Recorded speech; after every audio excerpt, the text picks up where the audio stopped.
This is a Looney Studios podcast.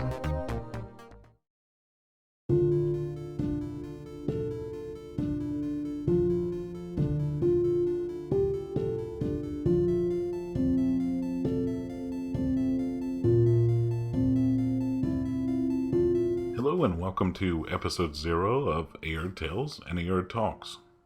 I'm Hunter Looney, and episode 0 will be a short introduction into this world. Now, I just threw out the word Aerde a couple of times, and what does that mean? Well, Aerde is the name of the planet in this fictional world.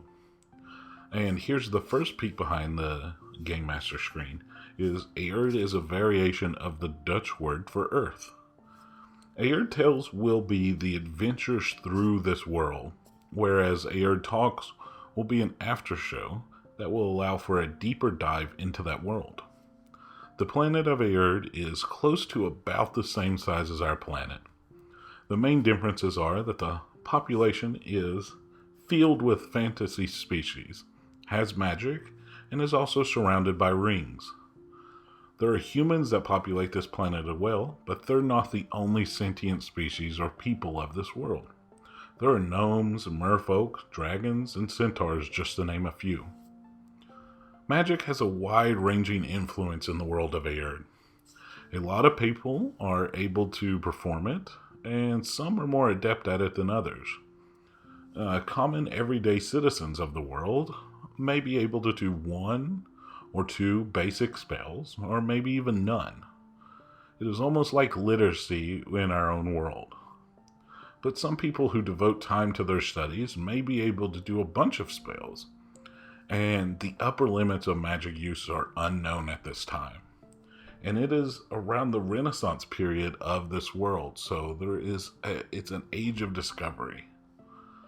And magic is cast by tapping into a caster's own body energy.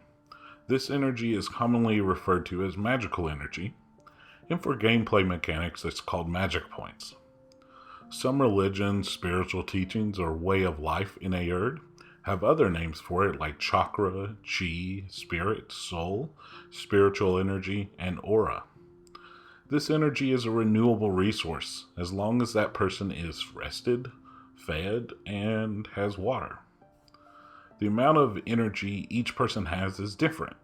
Also, the amount used to cast spells differ by the difficulty of the spells, and that's denoted by levels. So level 1 uses up very little energy, whereas level 2 uses up more, and so on and so on. When casting magic, a person usually needs a channeling device. For most, this is a wand, but other people use staffs, orbs, and other items. Magic is currently split into 12 different schools of magic, and these are the ones that are known. The study of magic is called thaumatology, and individuals that dedicate themselves to the study of magic at an academic level are called thaumatologists. There are institutions of learning scattered across Aerde that are dedicated to this study. Game mechanics wise, this magic system is nothing like Dungeons and Dragons, or some would call D&D, or Pathfinder. It has different spells in it, and it's magic points based. D&D uses spell slots. When casting magic, the caster will use up some of their magic points. And if for some reason a caster does not have their wand or other channeling device, they could risk casting magic without that, but there could be dire consequences for magic not being properly conducted out of their body. Now back to the planet itself.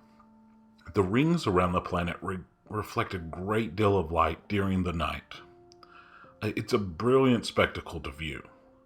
People traveling across Aerde use the rings and the stars to help them direct them to their destinations. The country that our adventurers currently find themselves in is located about 14 degrees north of the equator. The rings bisect the planet at the equator, so at this location people can see the rings stretch across the sky. They reflect light much like the moon, but also the reflective light makes that moon much brighter. If you were on this planet, it would be a beautiful display to take in. So let's talk real quick about game mechanics. Every character has stats that help determine how successful they are at anything they try to do. I saw a wonderful explanation on Reddit using tomatoes to try to explain them. So let's use that. Strength is one of these stat categories, and strength is a measuring of physical power, so it would help you in being able to crush a tomato. Dexterity is a measuring of agility, and would help you to be able to dodge a tomato being thrown at you. Constitution is a measuring of endurance, and would help you be able to eat a tomato that has gone bad.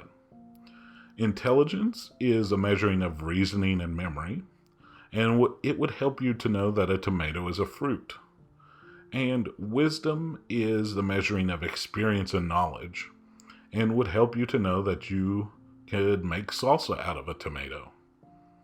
Charisma is a measuring of personality, and would help you sell a tomato, whereas perception is a measuring of the ability to see, hear, or become aware of something, and it would help you be able to find where to buy tomatoes in a town. All of these stats can be found naturally occurring in some number between 1 and 20. Number 1 being the worst, number 20 being the best. These numbers translate into how well somebody will do when I ask them to roll something. Now, when I ask them to roll something, they generally use what's called a D20. It's a dice with 20 sides of it. So, if they roll a 20, they do really well, usually. And if they roll a 1, they have the worst possible outcome. So, if they're really good at something, they could get additional points added to whatever they roll. If they're really bad at something, they could get negative points added to that. So, with these stat categories, 1 to 20 are naturally occurring. An average human is a 10 at most things, a little bit worse and a little bit better at everything. But a 10 is average. So, if you have a 10 in a category, you don't get any pluses or minuses to whatever you roll for that. Now, there could be somebody that is like almost superhuman or like gold medal Olympian level at something. They're going to be either a 19 or 20 at like strength or something like that. That then gives them some bonuses when they roll. It could be like +5 even. Now, our adventurers could encounter equipment, weapons, and other things that helps boost them all the way up to a 30 in any of these categories. That would give them +10 to whatever they roll. So they can get stuff that would help them do stuff in this world. And so in summation, stat categories can range from 1 to 30 and factor into how well somebody does at something. There are also subcategories like animal handling and etc., things like that are used in specific instances, but they're pretty self-explanatory and the numbers work the exact same way. So one last thing, let's talk about witches and wizards. These terms are not gendered in this world as they have been in stuff like Harry Potter. In Aerde, a witch is someone who focuses on medicinal remedies to create things like potions, etc. These people would be like a nurse or a doctor. They can use magic while they're making these healing potions or other things with the use of plants or certain liquids. So a witch is going to craft things that could be used later. A wizard is somebody that casts spells that they've researched extensively. So, let's do an example. Let's say you got a pretty good cut on your arm. A witch, whether that's a male, female, or non-binary individual, a witch would help you by giving you a healing potion that they've made by using plants and liquids and maybe infusing some magic in there too.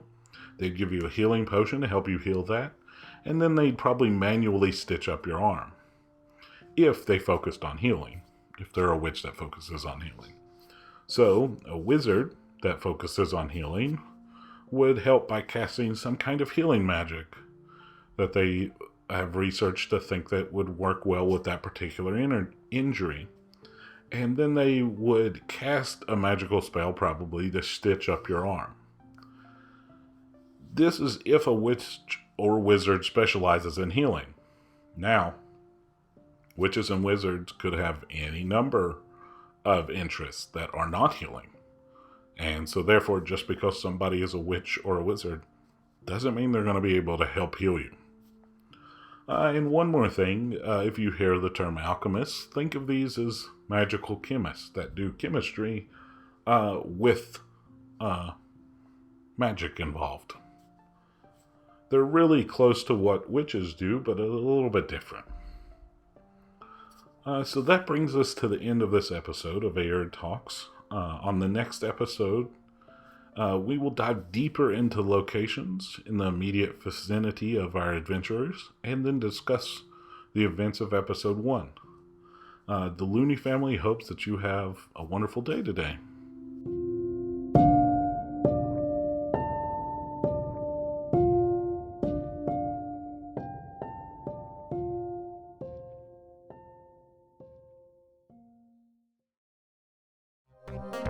That was a Looney Studios podcast.